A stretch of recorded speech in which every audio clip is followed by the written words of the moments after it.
Queridos amigos, nossas cordiais saudações.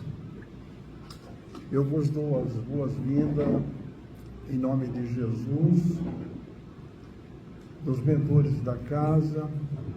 Rogo aos mestres, companheiros de jornada, que nos auxilie para a missão de um pecador falar sobre esse tema de magna importância.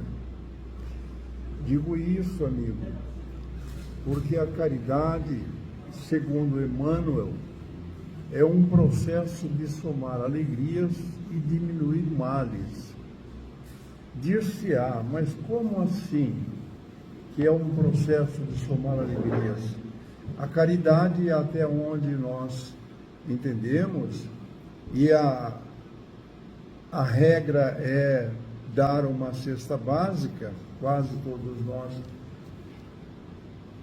acostumamos-nos a pensar em caridade como uma espórtula, lembrando que Jesus, no gasofilácio, utilizou-se dessa retórica quando os judeus ofertavam a sua espórtula, o seu mimo para as entidades. Jesus reuniu os seus discípulos e disse: em verdade vos digo, aquela velhinha deu mais do que todos juntos. Perguntar-se-ia, como assim? É difícil a compreensão? Jesus explicou: é que ela deu do que lhe faltava, não é, Fernando? Enquanto que, na realidade, muitos de nós dá porque sobra, ou porque usamos com mal propriedade os recursos que nos chegaram às mãos. Que ninguém se engane, porque existem muitos criminosos para o furto, para o roubo, feminicídio. E aqui também tem advogados, a Janaína também é advogada, o Paulo, e esse que vos fala. Nós estamos acostumados há muitos anos a lidar com esses delinquentes. Então, de repente, nós vamos achar que nós somos gente fina. Não somos, amigos. Caridade para os criminosos. Eu me julgo um criminoso. De que forma a gente pode se colocar nesta categoria? Às vezes, porque é um delito de pequeno valor, ou às vezes um delito de grande valor, ou homicídio, ou suicídio, enfim. Por isso eu evoquei Emmanuel, porque se nós lembrarmos, Emmanuel foi um mentor de Chico Xavier. Dizem, não tenho uma informação segura, mas dizem na lista espírita que Emmanuel já reencarnou e no Brasil, e cuja missão será para cuidar da educação. Mas a caridade, Emmanuel diz assim, é um processo para somar alegrias e diminuir males. Como assim, amigos? A caridade soma alegria? Será que nós ficaremos felizes em fazer caridade? Oh, sim, todos nós, toca no nosso coração quando fazemos caridade. É incrível, porque a caridade a gente tem que fazer a mãos cheias. É poucas coisas, pequenas espórtulas, é interessante, mas há muita coisa que nós podemos fazer entre nós. A primeira delas, sermos humildes e aceitarmos que somos também todos criminosos.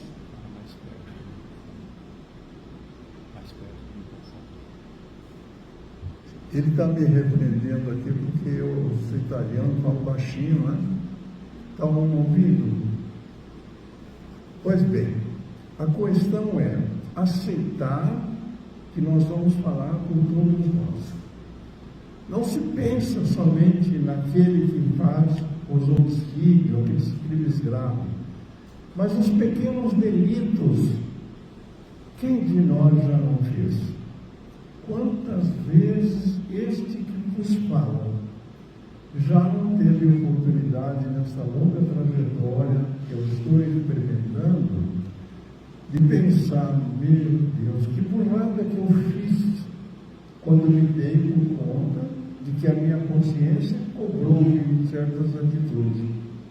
E quem de nós pode dizer que não tem nenhum pecado e pode atirar a primeira pedra? Jesus disse: quem de nós pode atirar a primeira pedra? Mas isso que eu estou relatando, amigos queridos, não significa dizer que nós somos todos perdidos pelo mundo, perdidos de Deus, nada disso. Nós somos filhos do Eterno, nós estamos preservados na nossa decisão quando tomamos o caminho reto, as leis pétreas da divindade. Quem não sabe entre nós que roubar não está certo, xingar os outros não está certo. Aí a gente fala, mas é difícil, não é? Porque nós não sabemos como proceder. Eu sei que é difícil, porque nós somos todos nervosinhos, somos temperamentais. Eu quero até pedir licença para relatar para vocês a ceia de Jesus, reunido os seus apóstolos. Jesus sabia o que estava acontecendo. Não se imagine, penso eu, que todos os apóstolos eram pulcros, ou na palavra simples, puros. Não. Estava lá também um traidor, como se fala na linguagem comum.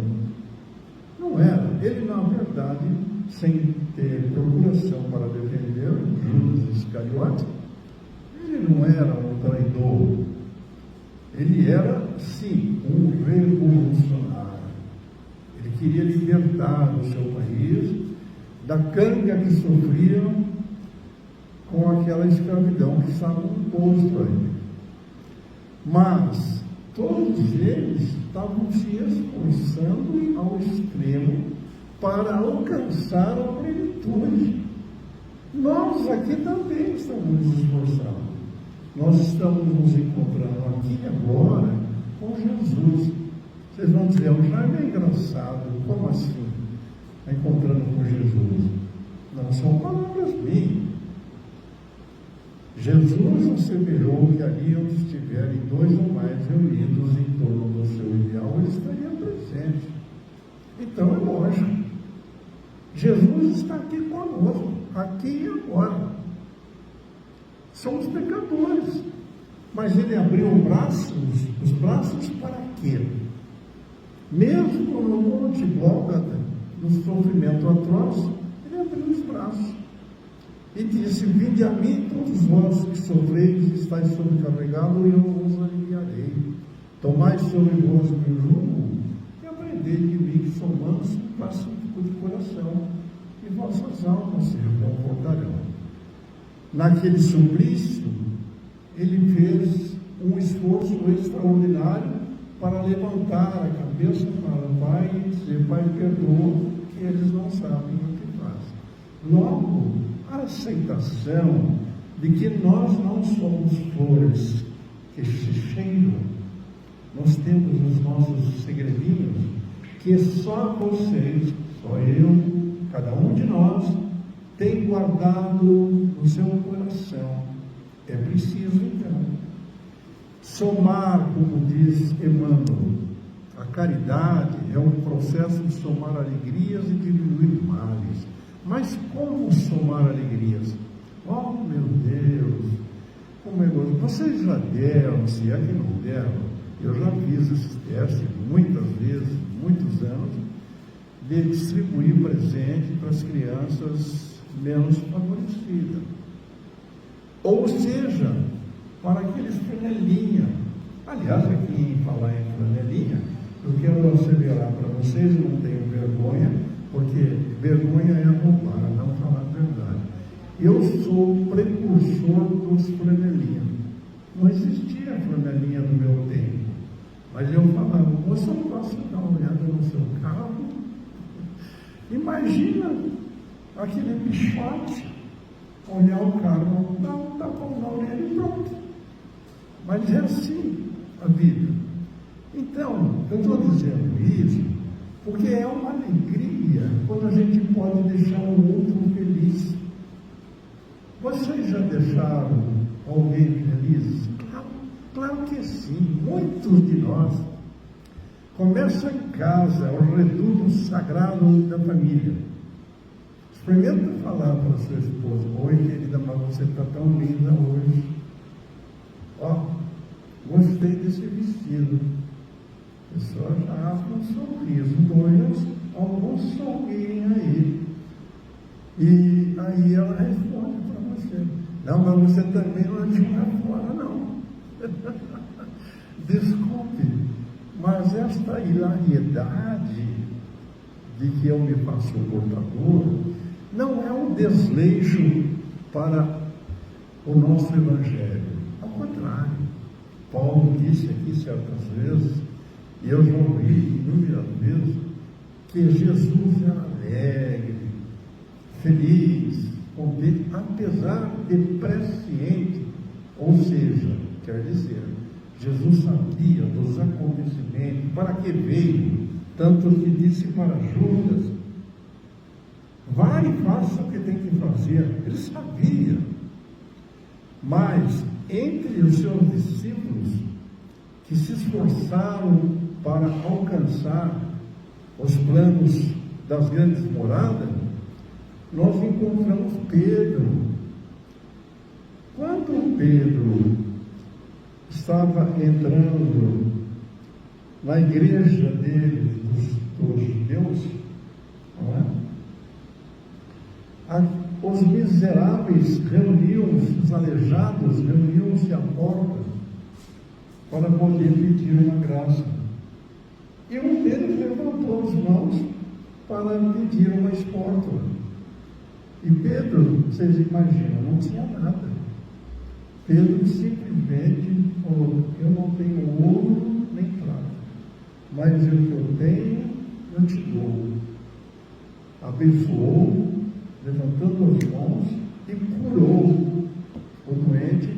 E entraram, ele levantou, deixou a padiola dele, levantaram. Então ele já se tornou aquele puro de coração. Estou dizendo isso porque não fique uma mancha sobre os apóstolos.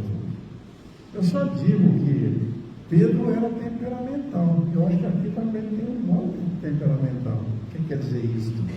Em outras palavras, né? Temperamental é que Pedro gostava de pôr ordem na casa, sabe? Oh, meu Deus, lembro-me daquela mulher que tinha uma hemorragia e tinha percorrido todos os médicos naquela ocasião, não havia conseguido cura. Soube que Jesus passaria por ali e, como o sonho acontecia, as pessoas, se hoje fosse politicamente, um corre atrás da outra, pergunta ao outro, querem ver, excelência, não sei o quê, juiz, desembargador, alguém importante, não é? Orgulhoso. E Jesus, quando passava, a mulher foi derrubada. E ao ser derrubada, Jesus parou dentro daquela situação, com tanta gente perto. Jesus parou. E ao parar, ele perguntou para quem? Para Pedro. Pedro, quem me tocou? Peço licença, eu sou Pedro. Quem me tocou? Logo para ele, porque era temperamental, tanto que ele quis medir as coisas. Jesus, quantas vezes nós vamos perdoar? 7 vezes está bom, já induzindo a pessoa a um determinado resultado. Aí Jesus falou, não, Pedro, em verdade eu vos digo, 70, nem 70 vezes 7. Quer dizer, eternamente, segundo o Emmanuel, para sempre, perdoar sempre. Mas nós não perdoamos, nós nem sabemos como utilizar o exercício do perdão. É difícil. Por que estou dizendo isso? Porque esta mulher necessitada levantou-se, tocou nas vestes de Jesus e disse, fui eu, mestre. Nossa, Jesus não falou nada. Jesus só disse uma exclamação. Percebi que de mim saiu uma graça. Ela estava curada. Então vocês vejam a situação em que nos encontramos. Todos nós somos filhos de Deus. Podemos sim fazer aquilo que nos compete. Procurarmos ser melhores hoje do que fomos ontem. Todos nós temos os caminhos abertos, as portas largas para escolher o caminho que eu quero seguir. Agora, há momentos difíceis, porque nós somos temperamentais. Qualquer coisinha que fale para nós já ficamos nervosinho. É só falar alguma coisa que a gente não gosta, nós já, às vezes, nem chegamos a falar. Na verdade, nós não chegamos a falar, mas pensamos. Por isso, eu queria lembrar aos amigos queridos que aqui estão, vendo um pecador falar sobre a caridade para os criminosos, eles merecem ou não merecem? Merecem. Todos nós merecemos. Quantos estoicos existem na vida que fizeram a transformação do seu caráter? Nós podemos. Onde estão as leis de Deus? O livro dos Espíritos deixa claríssimo. A questão 621 do livro dos Espíritos, você pode verificar as leis. Como que nós temos que fazer? Por que eu disse isso? Porque nós somos, eu, Janaína, Paulo, outros, como militamos na área da advocacia, nós sabemos que é um pequeno delito. Às vezes a 99 resolve, né, doutora? Desculpa, gente. Mas o fato é que nós temos lida com isso e precisamos também perdoar. Há juízes aqui entre nós, eu quero dizer isso para vocês, que mesmo a pessoa que roubou para um mísero pedaço de pão é crime. Está lá, é crime. Está nos códigos penais, está em todos os diplomas legais, mas há juízes com o coração puro que a absolve por causa da necessidade. O amor fala mais alto ao nosso coração. E nós todos temos esta possibilidade. Então, diminuir os males. Como é que vamos diminuir os males? O grande segredo é que nós temos que fazer a nossa parte. Em casa, normalmente pensamos que é longe. É na China, é nos países em guerra. Não é não. Vocês e eu fomos colocados aonde nós precisamos estar. E aí as pessoas começam a falar, nossa, a minha família tem um dos nossos irmãos, ou a mulher, ou o marido, que não dá certo. Será que Deus errou em colocar ali? Ou será que nós precisamos aprender a lidar com aquela situação? A mim me parece que o correto é lidar com a situação. É sufocar aquele temperamento insensato, porque nós temos, mas vamos admitir, nós podemos decidir essas coisas ou não. Nós temos o livre-arbítrio. Você quer fumar? Eu falo porque eu sou ex-tabagista e também Paulo, eu vou mencionar o Paulo também. Mas há muitos anos, gente. Um dia eu decidi, seu José Rampaz, que está no sonho, filho, falou, para com isso. Parei de fumar, tem mais de 40 anos. Me fez um bem danado. Você quer parar de beber? Pode parar.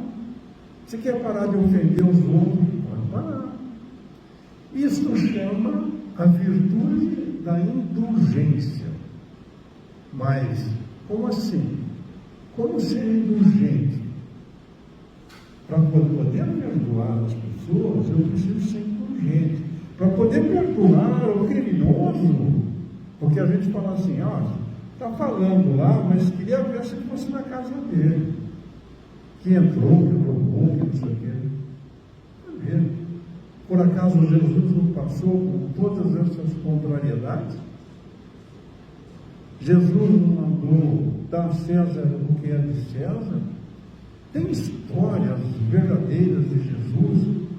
A alegria de Jesus, por exemplo, faz a gente parecer um pouco da corte. Porque Jesus, nas bodas de Canaã, dançou e bailou. Diziam, peço licença para relatar, que ele era um pé de valsa. Vocês já ouviram essa expressão, pé de valsa? É um cara que dança bem. Eu tive uma época que eu dançava. Agora nem com a bengala eu consigo dançar. Mas enfim, Jesus era tão alegre que quando acabou o vinho, Maria Santíssima disse, Jesus, e agora, hein? Ele mandou vir a água e transformou o vinho da maior iguaria, porque naquela época eles faziam uma festa de arroba para 8 dias de festa. E Jesus estava ali presente, e ele sabia de tudo o que ia acontecer. Por que eu falei na indulgência? Não vamos esquecer, porque o indulgente, ele começa a praticar o perdão para o criminoso. Esta é a questão. Como assim? Perdoar o criminoso? Oh, meu Deus! Não é fácil, mas também não é impossível. Porque quando vocês estiverem contristados, estiverem aborrecidos, quem que não ficou já aborrecido? Quem que não ficou triste? Vocês não sabem o que está acontecendo com a pessoa. Aí vem uma pessoa aqui e fala assim, eu gosto desse cara, não foi com o jeitinho dele. Eu, quando acontece isso para mim, porque eu não sou flor desse cheiro também, eu falei, tá, vamos devagar. É aí mesmo, porque eu tenho um probleminha lá do passado. Então eu vou acertar, conversar com ele, vou mostrar-me simpático. Falei, olha que blusa bonita. Você sabe que eu gosto do vermelho? É bonita essa camisa aí. Olha lá o sorriso dele. Não é difícil fazer as pessoas sorrirem, meu Deus. Fazer as pessoas felizes porque tem cabelos brancos. Olha, aqueles cabelos lindos. Eu não deixo porque o meu negócio aqui é calvície. Entendeu? É diferente. Mas coisas pequenas a gente pode transportar na alegria da felicidade. Por isso, Emmanuel diz, multiplicar, diminuir os males e multiplicar as alegrias. A gente não sabe se a pessoa que nós estamos vendo contristada, porque nós somos filhos de Deus, e olhando para uma pessoa, a gente percebe se a pessoa está aborrecida, se eu estou passando dos limites do meu horário aqui, se eu estou agradando aquilo que eu estou falando do fundo de minha alma, do meu coração. Porque quem sou eu, amigos? para estar aqui ocupando uma tribuna para falar de Jesus. Quem sou eu? Quem somos nós? Nós não somos nenhum dos apóstolos, não. Nós somos pecadores, mas estamos trabalhando para isso.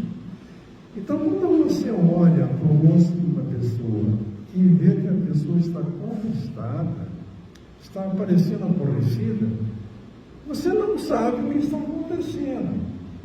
Pode ser que ela tenha vindo de um féretro, tenha enterrado um filho, um amigo, um pai, qualquer uma das pessoas. Pode ser que você tenha perdido o emprego, ou perdeu na loto. Se perdeu na loto, não tem muito que reclamar. Mas o fato é que esse conhecimento dessas realidades nos levam a medir a indulgência como um instrumento de amor. O indulgente é capaz de entender, de dizer para a esposa, para o amigo, para o confrade, para os nossos amigos aqui da casa: ei, estou notando que você está aborrecido hoje. Posso te ajudar? Posso dar uma palavra? Se não quiser, posso só te ouvir. Coisas pequenas. São tão pequenas as coisas que eram aquelas 2 moedinhas do gasofilaço. Eu falo gasofilaço, vocês sabem o que é isso? Ou não lembram? Gasofilaço, não sei. Eu posso falar sobre de cátedra, porque eu, nesta encarnação, eu sou egresso do catolicismo.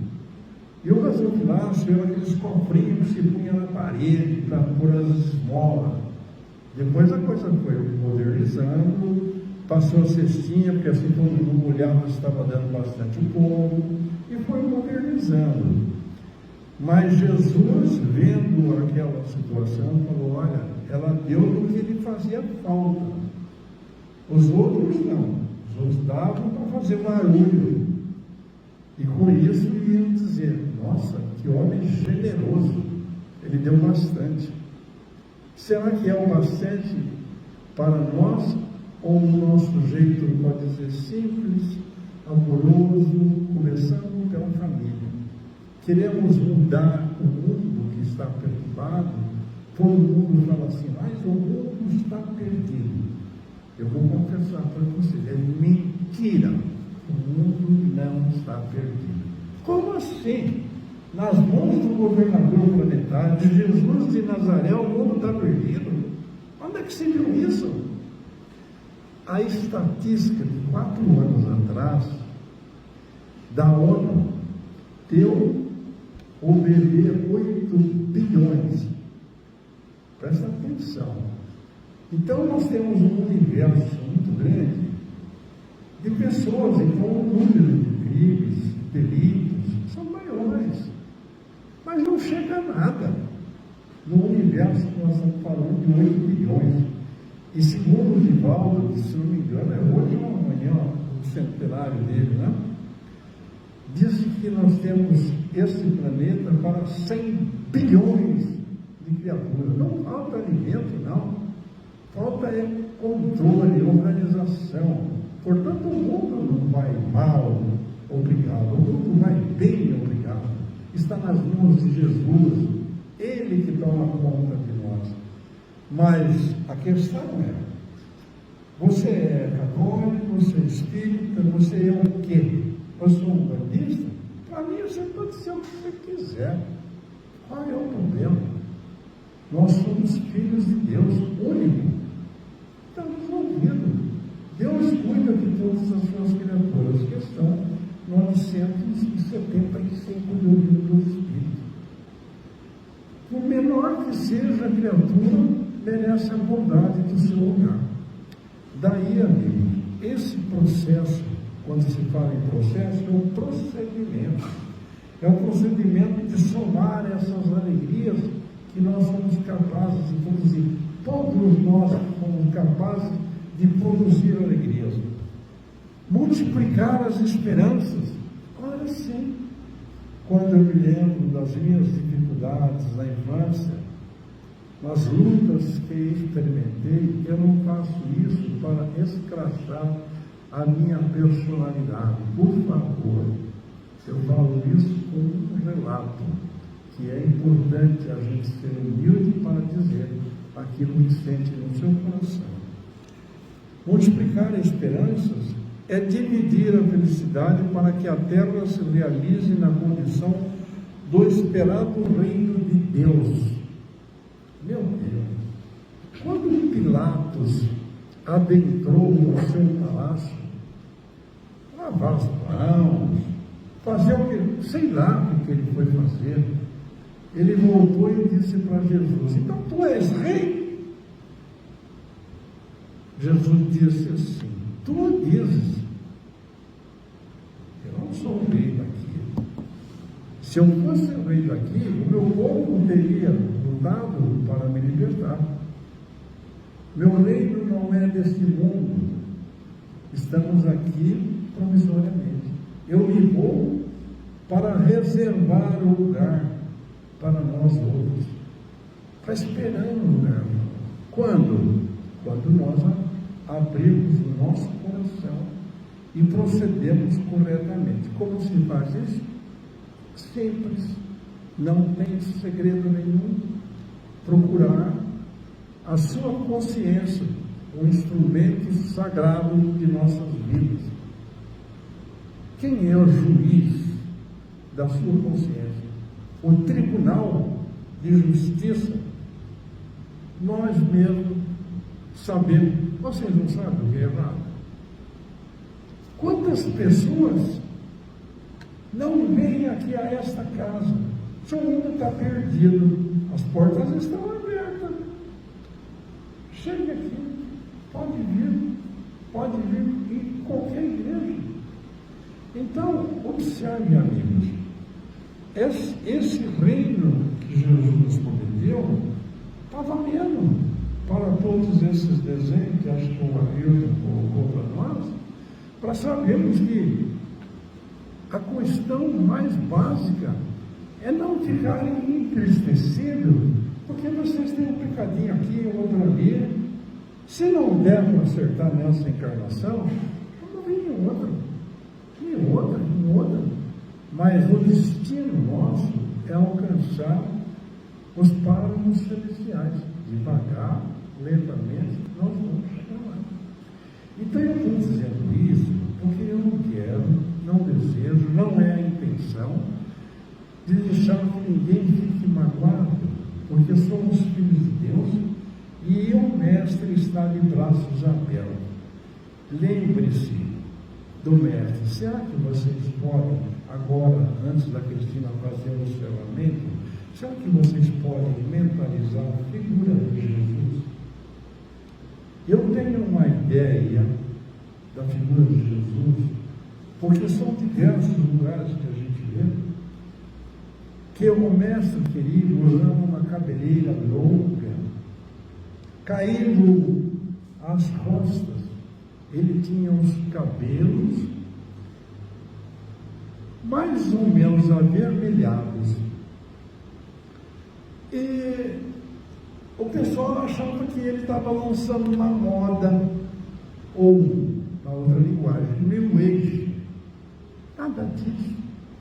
Jesus procedia de um burgo chamado Nazaré, assim como Sansão, Dalila e outros personagens da história, vinham João mesmo desse procedimento. Mas o olhar de Jesus, queridos amigos, ele está olhando para todos vocês, profundamente dizendo: vinde a mim, todos vós que sofreis e estão sobrecarregados, e eu vos aliviarei. Tomai sobre vós o meu jugo e aprendei de mim, que sou manso e pacífico de coração, e vossas almas se reconfortarão, porque meu jugo é leve e meu fardo é suave. Então, quando a Cristina for fazer o nosso encerramento, eu quero pedir a vocês que não se julguem pecador, não deixe também de perdoar aquele aqueles que estão prisioneiros, os ergástulos do coração, nas cadeias públicas, aqueles que matam, aqueles que estão guerreando. Vamos pedir por todos, porque são nossos irmãos e caminhadas equivocadas. Mas não sejam miseráveis. Peça para vocês, em particular, de Jesus. Por favor, o Senhor sabe das minhas necessidades, dos meus defeitos. Me ajude. Ajude minha família. Quem não tem um filho doente? Quem não padeceu as agruras da vida?